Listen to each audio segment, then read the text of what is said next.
Hey guys, this is Damon here, bringing you guys a Legendary Banner Summoning review. So the video came out a couple hours ago and I'm finally doing the review, but from what I saw on the cover, we obviously know what's going to be coming up, and it's going to be Legendary Marth. Kind of excited because he has been pretty much neglected in the Fire Emblem Heroes game, but now he's finally got the Legendary Hero form that he deserves. So let's just get started. I haven't watched it yet, but anyway, we'll be able to go through his skills and weapon, see what he's got. New legendary hero joins the battle. All right. Hero King. Okay, great. Great way to describe him. His art looks really nice. The shield and falchion version. Okay, so we have Exalted Falchion, effective against dragon foes. Of course, it's a given, and grants speed +3. So he's probably a pretty speedy unit. And he grants bonus to all stats during combat based on current bonuses on each of the unit's stats, and then calculates each stat boost independently. Okay, really nice because as an infantry unit, you usually don't have the emblem buffs that a lot of the other emblem teams have, like flyer, cavalry, and whatnot. So that's pretty nice. So this means he's going to be really tanky while also being really strong with his boost. And then for special, it's a unique special, Fire Emblem. Costs 2 strikes before activation. And it's basically a slightly different from Ragnall Astrag in that it only does 30% instead of 40% as unit speed. However, he does give all-round boosts to all stats +4 to the unit and all allies for 1 turn after combat. So that is really nice. The only problem with this one is that obviously he won't be able to use it as effectively since he's basically done after that unless he gets attacked. But overall, that's really nice for all the other units, especially if you're not on a tactics team. So that's one way you get boost, but in this case, you could just get everything +4 instead with a special, which is pretty nice. So he also has attack speed bond 3, really nice. So he's gonna be really strong while also being really fast, as long as he's adjacent to another ally. And then his unique B slot is Binding Shield. So in combat against a dragon foe, he makes a guaranteed follow-up, and the foe cannot counterattack or make a follow-up attack, which is really great against dragons because obviously dragons, they usually have like the lightning breath plus or whatever breath they have, and usually they're able to counterattack from like any distance. So like this is gonna not really knock down on dragons that have like their breath skills as well as their either their steady breath skill set or the DC set. So either way, it's gonna be really knocking them down. And finally, actually, another note about Binding Shield though is that the guaranteed follow-up might not be so important because he's probably gonna be really fast anyway, and your priorities could be either plus attack or plus speed. So the guaranteed attack is probably gonna be already be given, considering his all his stats and whatnot. But I guess that's an extra boost in case that wouldn't happen normally.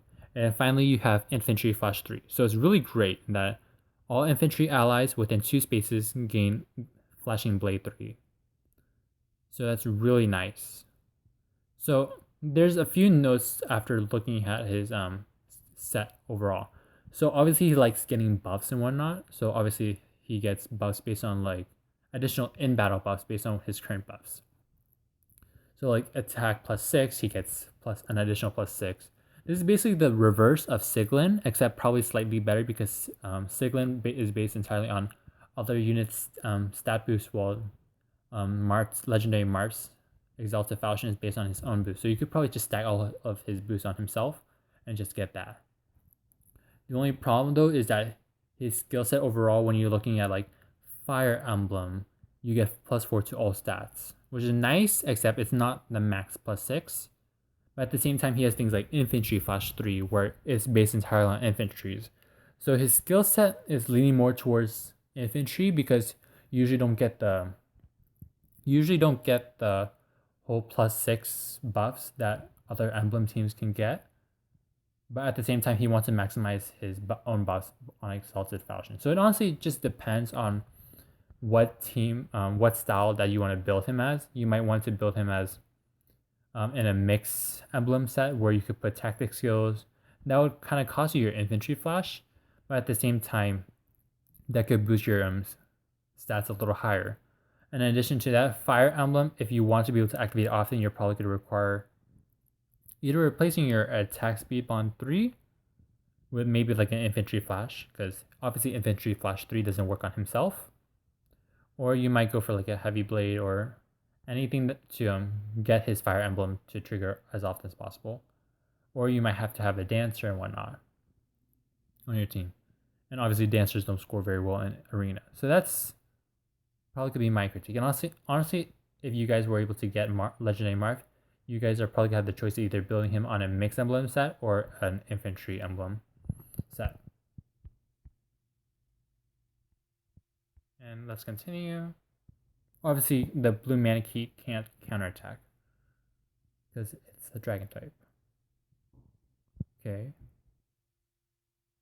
Way to showcase weapon triangle, man. IS is basically stating that weapon triangle is like null and void.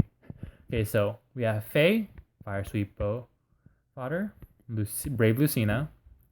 We just got the CYL2 banner. Like at this point, if you're gonna go for a Brave hero, might as well go for the current CYL2 banner. Nephene's really great. She has Wrath. Wrath can be always really great. Now we have Fjorm. Fjorm's been coming back quite often, like maybe every 3-4 months. But at this point, everyone has the free Fjorm. And if you want, you could just probably try to build her up slowly since she's worth a lot. She's going to be coming to Arena, so that's pretty nice. So at the moment, we've already got all 3 blue units. So at this point, I'm pretty sure that the pity breaker among these 3 are probably going to be either Brave Lucina or Fjorm based on like what your needs are. We have Gunthra, which was a given. We have Valentine's Hector, really nice. But we did just get Ephraim, Axe Armored Ephraim. So, and honestly, Axe Armor Ephraim is probably slightly better than the current Hector that we have. And we also have Spring Alphonse, which is more or less pity breaker at this point. Next up, we have Spring Kagero, which is really nice. We have Female Robin, which has been on every banner since she got released. And then we got Swordheart, great mixed phase unit because obviously he can double on either phase anyway. And if you put like a breaker skill on him, either like an axe breaker or a sword breaker, he could quad, which is nice. Next we have Lean. So Lean is like, you don't honestly need her at this point. We've got a lot of dancers. It'd be weird if you didn't have a dancer at this point. And she's also a sword unit. So sword infantry unit. So that's really debatable spot to like replace with her. So more or less, this is our banner for Legendary Heroes. At this point, we do have a couple pity breakers on hold. For the most part, I'd say this like, it's probably like a 3 out of 5 for me, honestly. 2 out of 5, 3 out of 5. Legendary Marth it's really nice that they finally given him like a legendary form or like an alternative form than his current version.